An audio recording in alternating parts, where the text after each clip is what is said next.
Kenapa kalau orang memperhatikan orang lain, kita itu seperti dijajah? Kenapa dijajah? Karena kita lupa keburukan kita. Ngeliatin orang lain yang lebih sukses, kita lupa ada nikmat yang harus kita syukurin. Ngeliatin orang lain lebih. Alhamdulillah, kita lanjut lagi pembacaan kitab Fathur Rabbani. Bismillahirrahmanirrahim. Qala musannifu rahimahullahu ta'ala, fa idza ra'aita laka hasanatan fashkurillaha ta'ala. Kalau kamu ngelihat hasanatan, ada kebaikan untuk kamu, fashkur, maka bersyukurlah kepada Allah Subhanahu wa taala. Wa idza ra'aita laka sayyi'atan fatub minha.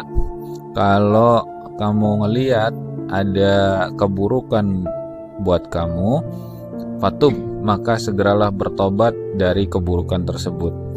Jadi pasang mata pasang telinga nih kalau kita hidup. Jadi kalau ada kebaikan yang nempel ke diri kita, kalau kita sadar, buru-buru bersyukur. Kalau ada keburukan nempel kepada badan kita, buru-buru tobat gitu. Jadi benar-benar jadi kita itu benar-benar dalam keadaan sadar total. Kadang ya, orang nggak sadar ada kebaikan nempel, nggak sadar, nggak buru-buru bersyukur, ya kan? Ada nikmat padahal udah brang nikmat, udah syukurnya mana kata Allah. Giliran keburukan bukannya buru-buru tobat, sama juga gara-gara nggak sadar dilanjutin keburukannya, atau bahkan mungkin keburukannya itu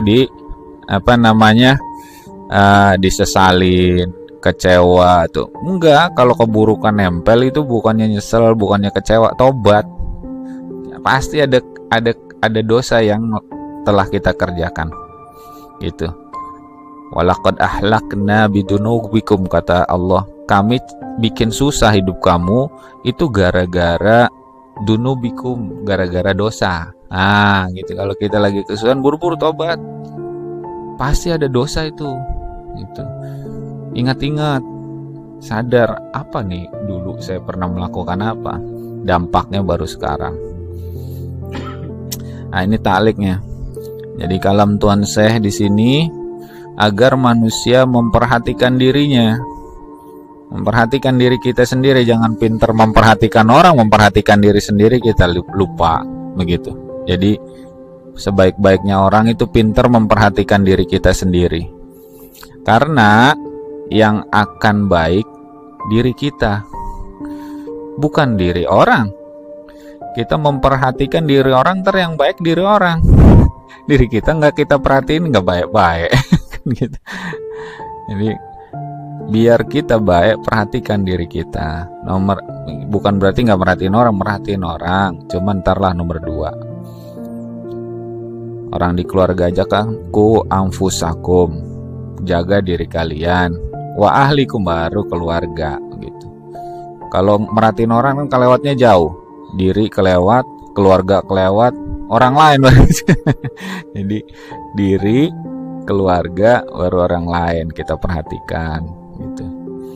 Jika memperhatikan orang lain, maka orang lain yang akan baik. Kapan kamu memperhatikan kebaikan dan keburukan diri kita sendiri, agar lebih baik lagi dan memperbaiki diri dari keburukan diri sendiri, bukan memperbaiki orang lain. Jadi kita harus memperbaiki diri kita sendiri. Bukan berarti orang lain dilupakan, enggak. Perbaiki dulu diri kita sendiri. Ketika udah baik, baru kita memperbaiki orang lain. Tapi di sini ngelihat ngelihat skala prioritas. Kadang-kadang memang harus orang lain itu, gara-gara orang lain itu harus kita perbaiki. Mungkin mudorotnya lebih banyak kalau dia didiemin aja itu. Makanya kita ngelengkah nggak apa-apa kalau memang mudorotnya lebih banyak. Kita lanjut taliknya. Jika ada orang yang jarang bersyukur, itu pasti karena dia selalu memperhatikan orang lain. dan melupakan dirinya sendiri, bahwa di dalam dirinya ada kebaikan yang harus disyukuri. Ini sebabnya nih orang susah bersyukur. Ngeliatin orang lain mulu, mobilnya 3, aneh pakai sepeda. Gitu. Orang begini kan, motornya 4, saya jalan kaki. Padahal jalan kaki itu kudu disyukurin. Belum tentu yang punya motor 4 dia bisa jalan kaki, mungkin pengkor kali kan. Kan gitu. Kita lagi sehat-sehatnya jalan kaki, ya harus disyukurin. Maka orang yang jarang bersyukur udah pasti dapat dipastikan 99% dia selalu memperhatikan orang lain. Gitu. Dia pasti memperhatikan orang lain. Dan gara-gara memperhatikan orang lain, gak mungkin orang yang punya motor 3 memperhatikan orang yang pakai sepeda, gak mungkin. Orang yang punya motor 3 pasti dia memperhatikan orang yang punya motor 5. Akhirnya gara-gara dia memperhatikan orang yang motor 5, saya motornya baru 3, nggak bisa bersyukur, kurang jadi. Ya kan, nggak mungkin orang itu yang punya motor 3 merhatiin motor 1, enggak. Yang punya motor pasti motor dia nyarinya orang yang lebih tinggi dari dia, itu udah pasti. Akhirnya susah untuk bersyukur, nggak bisa bersyukur karena merasa kurang yang diperhatiin orang yang lebih tinggi dari dia. Jika ada orang yang jarang bertobat, itu pasti karena dia selalu memperhatikan orang lain dan melupakan dirinya sendiri, bahwa di dalam dirinya ada keburukan yang wajib ditaubati. Gitu. Itu udah ini hukum alam. Orang jarang tobat itu pasti memperhatikan orang lain, lupa bahwasanya di dalam dirinya itu ada keburukan yang wajib dihapus dengan cara tobat. Gitu. Misalkan orang lagi susah, kenapa saya susah? Itu orang kok senang melulu hidupnya, kok saya susah ya? Padahal di Al-Quran, fa'ahlaknakum bidunubikum, kamu saya bikin susah gara-gara dosa kamu, bukan gara-gara orang lain seneng kita jadi susah. Kita jadi susah itu gara-gara dosa kita, dan dosa itu harus segera ditaubati, harus segera ditobatin. Gitu. Itu sebabnya kenapa kita hidupnya susah mulu, kenapa hidupnya itu jarang syukur, memperhatikan orang lain kerjaannya. Gitu. Kemudian berkata lagi Tuan Syekh, bihadat tafkir yahya dinuka wa yamutu syaitanuka. Dengan pemikiran ini, dengan perenungan yang seperti ini, maka agama kalian itu hidup, kata Tuhan Syekh. Wa yamutu syaitanuka, dan setan kamu pasti mati itu. Dengan perenungan ini.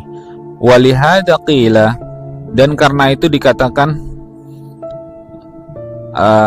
tufakkiru sa'atan khairun min qiyami lailah.